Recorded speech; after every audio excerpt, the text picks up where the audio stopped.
ஆண்டவராகிய இயேசு கிறிஸ்துவின் இனிய நாமத்தில் இந்த மாதத்தினுடைய 4வது வாரத்தில் வந்திருக்கவங்க ஒவ்வொருவரையும் எல்ஷடாய் ஊழியத்தின் சார்பாக வாழ்த்துக்கள் சொல்லி வரவேற்கிறோம். விசேஷமாய் இந்த நாளுடைய ஆராதனை நடத்துகிற ஈஃபோக்காக ஜேக்கப்காக என் தேவனை ஸ்தோத்திருக்கிறேன். கர்த்தர் அவளை சிலுவையில் மறித்து வெளிப்படும்படியாக இந்த நாளுடைய செய்தி கொடுக்கிற மகனை கர்த்தர் சிலுவையில் மறித்து வெளிப்படுவது மாத்திரமல்ல, தேவன் அவர் மூலமாக நம்மோடு இடைப்படும்படியாக இருக்கிற இடத்துல தலைகளை தாழ்த்தி ஒப்பு கொடுத்து ஜெபிக்கலாம். பரலோக பிதாவே, ஆசீர்வதிக்கப்பட்ட வேலைக்காக நன்றி செலுத்துகிறோம். இந்த மனமகிழ்ச்சியான நாளில் நம்முடைய சமூகத்தில் வருவதற்கு நீங்கள் பாராட்டின கிருபைகளுக்காக நன்றி ஆண்டவரே. ஆண்டவரே, இந்த 7வது மாதத்தினுடைய 4வது வாரத்தில் நாங்கள் நன்றி இருதயத்தோடு கடந்து வந்திருக்கிறோம். கர்த்தர் நீங்கள் பாராட்டின எல்லா கிருபைகளுக்காக நன்றி. இந்த வருடம் தொடங்கி இந்த 7 மாத காலமாக எங்களை அருமையாய் நடத்தினீங்க. இதை பார்த்து கொண்டிருக்க ஒவ்வொருவரையும் ஆண்டவரே நீங்கள் அருமையாய் பாதுகாத்து வழி நடத்தி ஜீவனை கொடுத்து அநேக அப்ஸ் அண்ட் டவுன்ஸ் மத்தியில் ஆண்டவரே நீங்கள் கரம் பிடித்து நடத்தினதே அந்த அருமையான பிள்ளைகள் ஆண்டவரை உணரத்தக்கதாய் நீங்கள் செய்த கிருபைகளுக்காக நன்றி செலுத்துகிறோம். இந்த நாளுடைய ஆராதனை எங்களுக்கு ஆசீர்வதித்து கொடுங்க ஆண்டவரே. நீர் எங்களோடு பேசுங்க. செய்தி கொடுக்கிற மகனை சிலுவையில் மறித்து வெளிப்படுங்க ஆண்டவரே. எங்களுக்கு வேண்டிய ஆத்துமாகாரத்தை தருவீராக. தொடர்ந்து எல்லா காரியங்களும் நீங்க பொறுப்பேற்றுக் கொள்ளுங்க. தொடக்கம் முதல் முடிவு வரையும் சமூகம் இருக்கட்டும். இயேசு மூலமாய் ஜெபிக்கிறோம் நல்ல பிதாவே, ஆமென், ஆமென். இப்பொழுதும் ஆராதனைகளை போவோம். கரங்களை தட்டி உற்சாகமாய் பாடுவோம். தேவன் நம்ம ஒவ்வொருவரோடு இடைப்படுவாராக. ஆமென். Praise God. எல்ஷடாய் ஊழியத்தின் சார்பாக இந்த மாதத்தின் 4வது வார ஆராதனைக்கு வந்திருக்கிற உங்கள் ஒவ்வொருவரையும் வரவேற்கிறோம். ஸோ எங்களோடு கூட சேர்ந்து ஒரு பாடல் பாடி அவரை ஆராதிக்கலாம். அவர் நமக்கு அப்பா பிதாவே என்று கூப்பிடக்கூடிய புத்திர சுவிகார ஆவியை நமக்கு கொடுத்திருக்கிறார். ஸோ அதை உணர்ந்தவர்களாக எங்களோடு கூட சேர்ந்து பாடுங்க. அவருடைய நாமம் நிச்சயமாக மகிமைப்படும். ஆமென். உம்மை விட்டு பிரிந்து சென்றேன், அடைக்கலம் நான் தேடினேன், அதில் என்னை நான் தொலைத்தேன், என்னையே மறந்து போனேன். உம் கிருபையின் நதியில் நான் மூழ்கினேன். புது வழியை நீ திறந்து நடத்தி சென்றீர். கிருபையின் நதியில் நான் மூழ்கினேன். புது வழியை நீ திறந்து நடத்தி சென்றீர். அப்பா அப்பா மகனா மகனா அப்பா அப்பா மகனா மகனா. உம்மை வெறுத்து நான் இங்கே போவேன், நீரே என் அடைக்கலமே. இதுவரை நான் அறியேன், நானே உம் பிள்ளை என்று. உம் கண்கள் என்னை விட்டு விலகவில்லை. உம் நிழலில் தான் எந்தன் பாதுகாப்பு. கண்கள் என்னை விட்டு விலகவில்லை. உம் நிழலில் தான் எந்தன் பாதுகாப்பு. அப்பா அப்பா மகனா மகனா அப்பா அப்பா மகனா மகனா. கண்ணின் மணிதானே அப்பா, நான் கண்ணின் மணிதானே அப்பா. உன் கண்ணின் மணிதானே அப்பா, நான் கண்ணின் மணிதானே அப்பா. ஆமாண்டவர், நாங்கள் உம்மை விட்டு தூரமாக போயிருந்தாலும் சரி ஆண்டவர், உம்மை வெறுத்து தள்ளி இருந்தாலும் சரி ஆண்டவர், இந்த காலை வேளையில் எங்களை முழுவதுமாக ஒப்பு கொடுத்து ஒரு விஷயாக இடத்துல கேட்கிறோம் ஆண்டவர். எங்களை முழுவதுமாக நீங்கள் மறுபடியும் சேர்த்துக்கொள்ள வல்லவராக இருக்கிறீங்க ஆண்டவர். உம்மை விட்டு எவ்வளோ தூரம் போயிருந்தாலும் சரி ஆண்டவர், உம்மை மறந்து போயிருந்தாலும் சரி ஆண்டவர், உமது கிருபையினால் எங்களை நீங்கள் மூடிக்கொள்ள வல்லவராக இருக்கீங்க ஆண்டவர். உமது நாமத்தை எங்களை விட்டு எடுக்காமல் இருக்கீங்க ஆண்டவர். அந்த தயவுக்காக நன்றி ஆண்டவர். ஆண்டவரை நோக்கி இந்த காலை வேளையில் இந்த ஆராதனைகளுக்கு ஒவ்வொருவரும் கேட்கலாம். நீர் எங்களை விட்டு தள்ளாமலும் விலகாமலும் இருக்கிற தயவுக்காக நன்றி ஆண்டவர். ஒரு நாளும் நீங்கள் எங்களை மறந்து போவதில்லை ஆண்டவர். நாங்கள் உம்மை விட்டு தூரமாக போயிருந்தாலும் சரி, நீங்கள் மீண்டுமாக எங்களை சேர்த்து கொள்ள வல்லவராக இருக்கீங்க. நாங்கள் உம்மிடத்தில் முழுவதுமாக ஒப்புக் கொடுக்கும் பொழுது எங்களை ஒரு விசையாக நீங்கள் சேர்த்து கொள்ள வல்லவராக இருக்கீங்க என்று சொல்லி அந்த ஆண்டவரை நோக்கி சொல்லலாம். தள்ளாமலும் விட்டு விலகாமலும் அவமானத்தில் இருந்தென்னை காப்பாற்றினீர். தள்ளாமலும் விட்டு விலகாமலும் அவமானத்தில் இருந்தென்னை காப்பாற்றினீர். தள்ளாமலும் விட்டு விலகாமலும் அவமானத்தில் இருந்தென்னை காப்பாற்றினீரே. அணைத்து கொண்டீர், என்னை முத்தம் செய்தீர். இரட்டை கலைத்து எனக்கு புது வஸ்திரம் தந்தீர். அணைத்து கொண்டீர், என்னை முத்தம் செய்தீர். இரட்டை கலைத்து எனக்கு புது வஸ்திரம் தந்தீர். அப்பா அப்பா மகனா மகனா அப்பா அப்பா மகனா மகனா. ஆமாண்டவரே, எங்களுடைய இரட்டை கலைத்து எங்களுக்கு புது வஸ்திரம் கொடுக்க நீங்கள் வல்லவராக இருக்கீங்க ஆண்டவரே. எங்கள் வாழ்க்கையில் ஏற்பட்டிருக்கிற போராட்டங்களை எல்லாவற்றையும் கலைத்து எங்களுக்கு ஒரு புது வாழ்க்கையை கொடுக்க நீங்கள் வல்லவராக இருக்கீங்க ஆண்டவரே.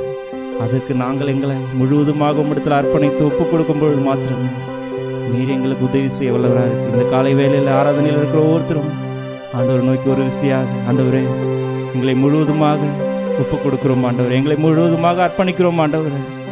எங்களை எடுத்து நீங்கள் பயன்படுத்து. உம்மை அப்பா பிதாவே என்று கூப்பிடக்கூடிய புத்திர சுவிகார ஆவியை கொடுத்து தயவுக்காக நன்றி ஆண்டவரே.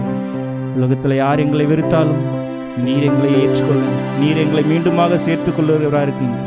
இந்த தயவுக்காக நன்றி ஆண்டவரே. இந்த ஆராதனை இடைப்பட்டிருக்கிற ஒவ்வொருத்தருக்காக செபிக்கிறோம். இந்த ஆராதனை எங்களோடு கூட சேர்ந்து நம்ம ஆராதித்து கொண்டிருக்கிற ஒவ்வொருத்தருக்காக செபிக்கிறோம் ஆண்டவரே. அவர்கள் வாழ்க்கையில் ஒரு விஷயம் கண் நோக்கி பாருங்க ஆண்டவர். இந்த காலை வேளையில் எத்தனையோ போராட்டங்கள், எத்தனையோ பிரச்சனைகள் வந்து இருக்கலாம். ஆனாலும் அவர்களோடு கூட நீங்கள் ஒரு விஷயாக அசைவாடும் பொழுது அவர்கள் வாழ்க்கையில் ஒரு மாற்றத்தை எங்களால் பார்க்க முடியாது. இந்த ஆராதனையில் முழுவதுமாக நீங்கள் இடைப்பட்ட தயவுக்காக நன்றி. இன்னும் மீதியான நேரத்தை உங்களுக்கு கருத்தில் ஒப்பு கொடுத்து செபிக்கிறோம். இந்நாள் வரைக்கும் நடத்தி வந்த தேவன் இனி வருகிற நாட்களில் உமது கிருபையானது எங்களோடு கூட இருக்கும்படியாக செபிக்கிறோம். ஆசீர்வதிங்க, பலப்படுத்துங்க. இயேசு மூலம் செபிக்கிறோம் எங்கள் ஜீவனுள்ள நல்ல பிதாவே, ஆமென். ஆண்டவராக இயேசு கிறிஸ்துவின் நாமத்தினாலே இந்த உங்கள் ஒவ்வொருவரையும் நான் வாழ்த்தி வரவேற்கிறேன். இந்த 4ஆம் வாரம் செய்திக்காகவும் இங்கே வந்திருக்கிற உங்கள் ஒவ்வொருவரையும் தேவன் அவருடைய வார்த்தையை உங்களுக்கு செலுத்துவாராக. நாம் கண்களை மூடி ஜெபித்து நாம் செய்தி கடந்து செல்வோம். நல்ல ஆண்டவரே, நாங்கள் துதிக்கிறோம். இந்த நாளிலே நாங்கள் கேட்கப் போகிற இந்த செய்தியானது ஆண்டவரே எங்களுக்கு ஆண்டவரே பலனடைய உதவி செய்யுங்க. எங்களுக்கு ஆண்டவரே இந்த வார்த்தைகளானது எங்கள் வாழ்க்கையில் உதவி செய்ய எங்களுக்கு கிருபை தர வேண்டுமாய் ஜெபிக்கிறேன். என்னை மறைத்து நீங்கள் பேசுங்க. நம்முடைய கருத்து எல்லாவற்றையும் ஒப்புக் கொடுக்கிறேன். இயேசுவின் நாமத்தில் ஜெபிக்கிறேன் நல்ல பிதாவே, ஆமென். வாசிப்போம். இந்த மாதம் முழுவதுமாகவே நம்ம கொலைசியர் 3ஆம் அதிகாரம் 12 to 17 வசனங்கள் வரை நம்ம மாறி மாறி நம்ம வாசித்து அதில் அநேக மறைப்பொருள்களை நம்ம கடந்த 3 வாரங்களாக கேட்டோம். அதனுடைய தொடர்ச்சியாக இன்றைக்கு நாம் அந்த வார்த்தைகளை வாசிக்க போகிறோம். இந்த ஒரு வசனத்தை நம்ம வாசித்து அதுக்கப்புறம் கடந்து செல்வோம். வாசிக்கலாம். கொலைசியர் 3ஆம் அதிகாரம் 17ஆம் வசனத்தை வாசிக்க கேட்போம். வார்த்தையினாலாவது கிரியையினாலாவது நீங்கள் எதை செய்தாலும் அதையெல்லாம் கர்த்தராகிய இயேசுவின் நாமத்தினாலே செய்து போதும். வார்த்தையினாலாவது கிரியையினாலாவது நீங்கள் எதை செய்தாலும் அதையெல்லாம் கர்த்தராகிய இயேசுவின் நாமத்தினாலே செய்து. இதை வைத்துதான் நாம் இந்த மாதம் முழுதுமாக வசனத்தை கேட்கிறோம். இங்க பவுல் கொலைசியர் அந்த பீப்புளுக்கு அவங்க சொல்றாரு, நீங்கள் எதை செய்தாலும் அதை கர்த்தருடைய நாமத்திற்கு என்று அவருடைய மகிமைக்கு என்று செய்யுங்க. எதை செய்தாலும் அப்படின்னு சொன்னா இதுல 2 விஷயத்தை அவர் மெயினா குறிப்பிட்டாரு. நம்மளுடைய வார்த்தையிலாவது நம்மளுடைய கிரியைகளாவது நம்ம செய்கிற எந்த விஷயமா இருந்தாலும் அதில் ஒரு பெரிய இம்பேக்ட் கொடுக்குது அப்படின்னு சொன்னால் நம்மளுடைய வார்த்தை ஒன்று, இன்னொன்று நம்மளுடைய செயல், நம்மளுடைய சொல், நம்மளுடைய செயல். இந்த ரெண்டு விஷயத்துலையுமே நீங்கள் என்ன பண்ணுறீங்களோ, அடுத்தவங்களுக்கு நீங்கள் என்ன செய்கிறீங்களோ, அது நம்மளுடைய வாழ்க்கையிலும் சரி அடுத்தவர்களுடைய வாழ்க்கையிலும் சரி நிறைய இம்பேக்டை அது வந்து கிரியேட் பண்ணக்கூடியதாக இருக்குது. அதனால தான் பவுல் வந்து இங்கே ஸ்பெசிஃபிக்காக சொல்கிறாரு, வார்த்தையிலாவது செய்கைகளிலாவது கிரியைகளிலாவது நீங்கள் எதை செய்தாலும் அதை கர்த்தருக்கென்று மனப்பூர்வமாய் செய்யுங்கள் அப்படின்னு சொல்லிட்டு சொல்றாரு. எதையெல்லாம் நம்ம வார்த்தை என்று சொல்லுகிறோம், எதையெல்லாம் நம்ம செய்கைகள் என்று நம்ம சொல்லுகிறோம். இன்றைக்கு நம்ம கடந்த வாரங்கள்லாம் நம்ம பார்த்தோம், நம்ம வந்து நன்றி அறிதல்களாக இருக்கணும், நம்ம அன்பை கொடுக்கிறவர்களாக இருக்கணும், நிறைய காரியங்களை குறித்து நம்மளுடைய செயல்களிலும் சரி வார்த்தைகளிலும் சரி எப்படி இருக்க வேண்டும் என்று சொல்லி நிறைய வார்த்தைகளை வந்து நம்ம கேட்டோம். நம்ம வாசிப்போம். இதில் அதே கொலிசியர் 3ஆம் அதிகாரம் 10ஆம் வசனத்தை வாசிக்க கேட்போம்.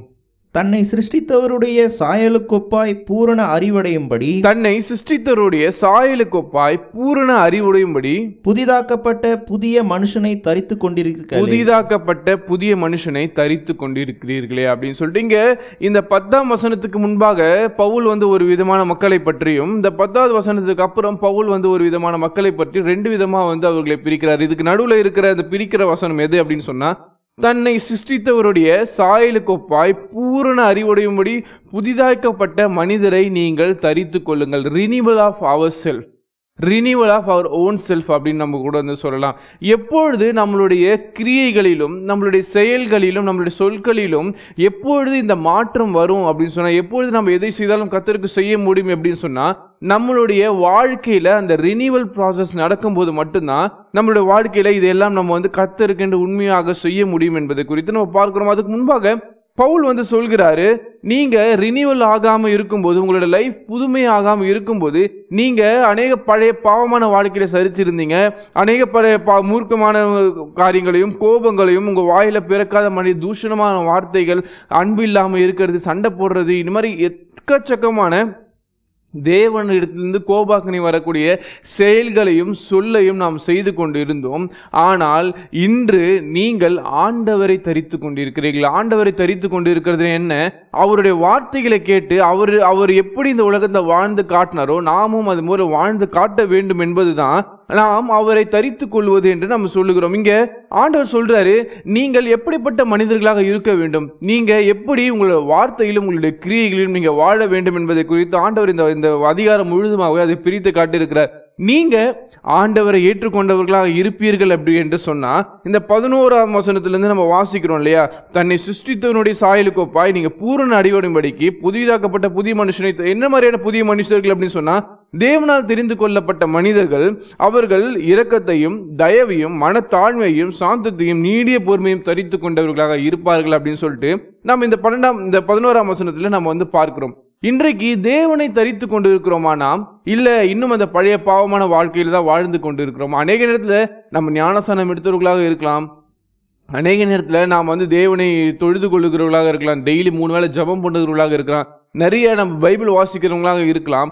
ஆனால் தேவன் எதிர்பார்க்கிற விஷயம், நீங்கள் வந்து ஞானஸ்நானம் எடுத்துட்டா நம்ம கிறிஸ்தவர்கள் ஆயிட்டோமா அப்படின்னு கேட்டால் கண்டிப்பாக கிடையாது. நீங்கள் டெய்லி ப்ரேயர் பண்ணுறீங்க அப்படின்னு சொன்னால் நீங்கள் பயங்கரமாக கிறிஸ்தவர்கள் ஆயிட்டீங்களா அப்படின்னு கேட்டால் கண்டிப்பாக கிடையாது. நான் வந்து 3 வேளை நான் வந்து ப்ரேயர் பண்ணுறேன், நான் ஜெபிக்கிறேன், நான் பைபிள் வாசிக்கிறேன் அப்படின்னு சொன்னால் நீங்கள் இப்போ உண்மையான கிறிஸ்தவர்கள் ஆயிட்டீங்களா அப்படின்னு சொன்னால் அப்படி கிடையவே கிடையாது. நிறைய பேர் நம்மளோட லைஃப்பில் அப்படி தான் நினச்சிக்கிறேன், நான் வந்து ஞானஸ்நானம் எடுத்துட்டேன், நான் பைபிள் வாசிக்கிறேன், நான் வந்து ப்ரேயர் பண்ணுறேன், நான் வந்து பர்ஃபெக்ட் கிறிஸ்டின் அப்படின்னு சொல்கிறோம். ஆனால் இங்கே பைபிளில் தெளிவாக சொல்லுது, அது மாத்திரம் இல்லை, நீங்கள் தேவனை தரித்து கொள்ளுவர்களாக இருக்கும் பொழுது மட்டும்தான் நாம் கிறிஸ்துவை வெளிப்படுத்தக்கூடிய ஒரு உண்மையான கிறிஸ்துவர்களாக, நாம் தேவனுக்கென்று மனப்பூர்வமாய் அதை செய்யக்கூடியவர்களாக இருக்கிறோம் என்று சொல்லி இந்த வசனங்களில் வந்து நம்ம பார்க்கிறோம். ஒருவேளை நீங்கள் ஞானஸ்நானம் எடுத்துட்டீங்க, பைபிள் படிக்கிறீங்க, நீங்கள் வந்து ஜெபம் பண்ணுறீங்க, எல்லாமே பண்ணுறீங்க, ஆனால் உங்களுடைய வாழ்க்கையில் அன்றாடம் நீங்கள் மற்றவர்களிடத்தில் பழகும்பொழுது கிறிஸ்துவை நீங்கள் எப்படி வெளிப்படுத்தி கொண்டு இருக்கிறீங்க?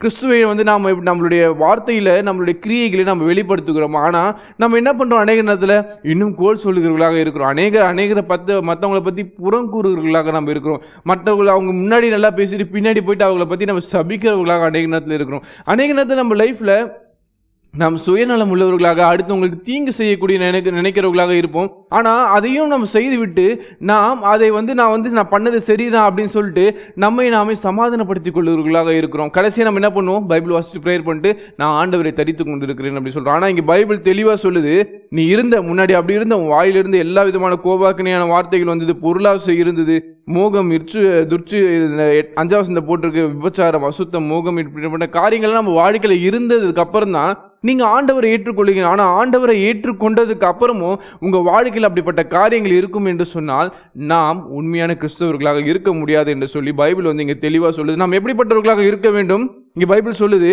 ஆகையால் 12ஆம் வசனத்தை மறுபடியும் வாசிக்க கேட்போம்.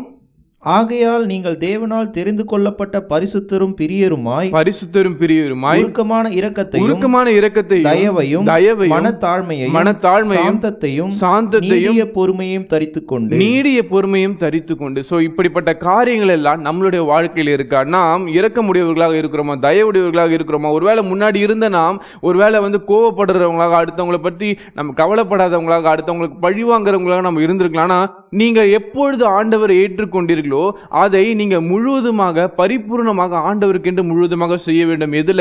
உங்களுடைய வார்த்தையில. நீங்க பேசக்கூடிய வார்த்தைகள் எப்படி இருக்கு? அடுத்தவங்க கிட்ட அடுத்தவங்களை இரக்கம் பாராட்டுற மாதிரி இருக்கு அவங்க வார்த்தைகள். ஆனா உங்களோட வார்த்தைகள் சர்காஸ்டிக்கா அடுத்தவங்களை நீங்க திட்டுற மாதிரியோ இல்லைன்னா அவங்களை இகழ்ற போலவோ இருக்கா? உங்களுடைய செயல்கள் எப்படி இருக்கு? நீங்க இன்னைக்கு அவங்களுக்கு உதவி செய்ய வர மாதிரி இருக்குங்களா? இல்லைன்னா நீங்க செய்யற காரியங்கள் அவங்களை புண்படுத்தக்கூடியதாக இருக்கலாம். இன்றைக்கு நீங்கள் எதை செய்கிறீர்களோ அதை கர்த்தருக்கென்று மனப்பூர்வமாய் செய்யுங்க.